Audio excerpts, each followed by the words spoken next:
Hey guys, it's your main man Brad Reynolds here, your Middle Tennessee real estate guy. I'm the one, as DJ Khaled would say. So here's something wild. Realtracs, our MLS, the one that basically powers every listing in Nashville and across Middle Tennessee, was about to cut Zillow off, like completely. No more Nashville listings on Zillow. But they extended the deadline to June 8th, and then again, as of mid to late June, word on the street is that, quote, talks are cordial and progressing. End quote. So if you're a buyer or seller in this market, you need to know what's going on, and that's what this video is all about. Zillow versus Realtracs. Let's get into it.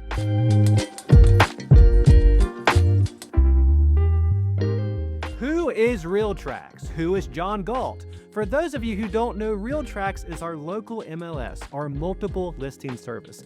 It is a database that agents like me use to list homes and share them across the industry. About 18,000 members, basically covering Tennessee, Middle Tennessee, Southern Kentucky, parts of Alabama, and Georgia. And when you search for homes in Nashville, the data you see on Zillow, Redfin, Realtor.com, it's coming from Realtracs. That's how these portals get their listings. So when Realtracs says we're pulling the plug on Zillow, that is a huge deal. Now, what did Zillow do? Well, we could either ask myself or my friend Aaron Moses, but to understand this fight, we have to rewind just a little bit. Back in April 2025, Zillow rolled out something they called their listing access standards.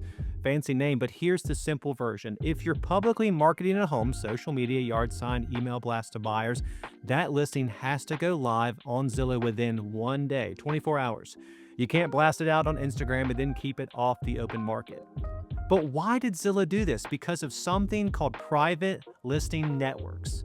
Here's how it works. Some brokerages, aka Compass, the biggest one, were marketing homes quietly on their own agent network before publicly putting them on the MLS. They call it the Compass Private Exclusives. I call it BS. The pitch to sellers is privacy and exclusivity. Try saying that 5 times fast. But critics say, and I would tend to agree, that selling your home off market means fewer buyers see it, and fewer offers come in, and you might actually leave money on the table. I mean, think of it like this. If you're selling a home, do you want everybody to know about it or just a select few? While it sounds cool to have a private exclusive, you want everyone to know.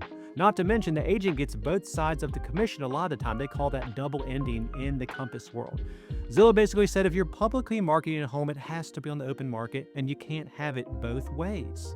Now, there are a couple other markets that have been affected, not just us. The MRED lawsuit in Chicago, aka their Realtracs, kind of went through a similar thing. Compass didn't like it. Their CEO, Robert Refkin, allegedly contacted at least 8 MLSs around the country to encourage them to cut Zillow off if Zillow didn't drop the policy. One of those, the MRED, which serves the greater Chicago area, actually rewrote their rules and did it. They cut Zillow off. But Zillow responded in kind with a federal antitrust lawsuit in May 2026.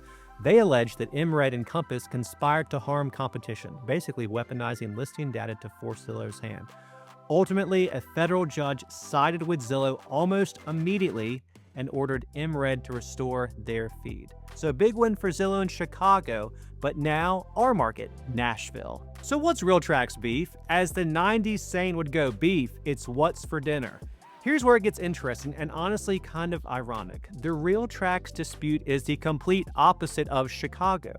On April 29th, Realtracs updated its IDX display rules. Basically, the rule says if a listing matches what the buyer is searching for, it has to show up in the search results on every platform receiving our data feed. Sounds simple. But Zillow has its own policy. Filters out listings that were publicly marketed before hitting the MLS. Realtracs says, wait a second, you can't filter our listings, show all of them. So basically, they gave Zillow until May 31st to comply. Zillow didn't. So Realtracs said, that's fine, we're cutting you off June 1st. And then, the day before the deadline, they blinked, or at least paused. New deadline, June 8th. And now, as of mid to late June, negotiations are still ongoing. And now there's a new wrinkle. Realtracs has added, they want broker compensation for listing content.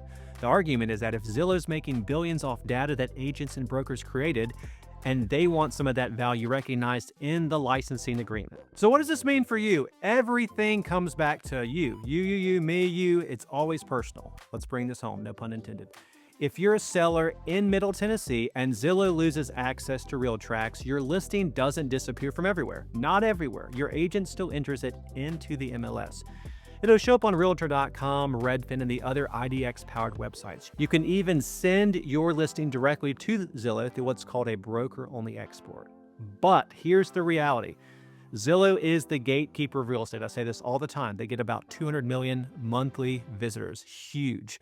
Buyers are scrolling through homes at 10 o'clock at night. A lot of them are on Zillow. If you Google almost any address in America with SEO, it's almost guaranteed to be Zillow. So, for buyers, if a deal doesn't get done and Zillow loses access to Realtracs, you may start seeing Nashville homes go missing from your Zillow search.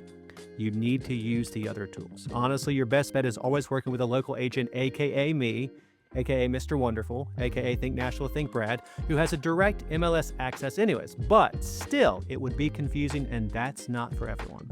Okay, so the bigger picture, let's zoom out for a second. This isn't just about Nashville or Chicago. This is a fundamental question that's being discussed all over the whole industry. Who controls real estate data and who gets paid for it?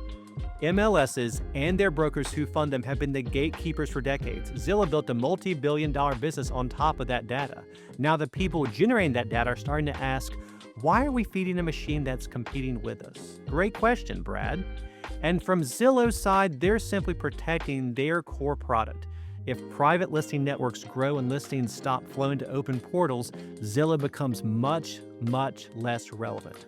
They're willing to go to court, willing to lose some markets temporarily to fight that off. NAR's old clear cooperation policy used to force listings onto the MLS within one business day of going public.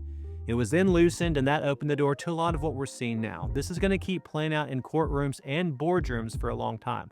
It's kind of like college football, the NCAA, and local judge injunctions. The chaos and the madness are just beginning. So my take, I am a Nashville agent. Everyone knows that. I use Zillow. Everyone knows that. I have a great Zillow profile, over 400 5-star reviews, by the way. Almost 600 sales. So I'm not coming in here with a dog in this fight. But as someone who works in this market every single day, here's what I believe. Sellers deserve full market exposure. More eyes on your home means more competition, better offers, and more money in your pocket. That's not an opinion, it's just math. Private listing networks benefit the brokerage. Transparency benefits the seller. Private listing networks benefit the agents. Transparency benefits the seller. Everything we're doing is to benefit you, Mr. or Miss Seller. So while I get that this is complicated legal and business dispute, the underlying principle Zillow is fighting for, I actually think it's the right one for consumers. People have always told me I'm a good dancer. Brad, you should give up real estate and become a dancer. To that I say yes, but no. I'm here to sell real estate. You're here watching videos on real estate, so you might as well reach out to me about real estate. Sure, we can get a beer and talk about something else. Sure, I'll be your friend. But ultimately, I want to sell you real estate. 15, 20 years of information in my head about the field. Let me put it to you. As always, think Nashville, think Brad. We would love to be your agent. See you soon.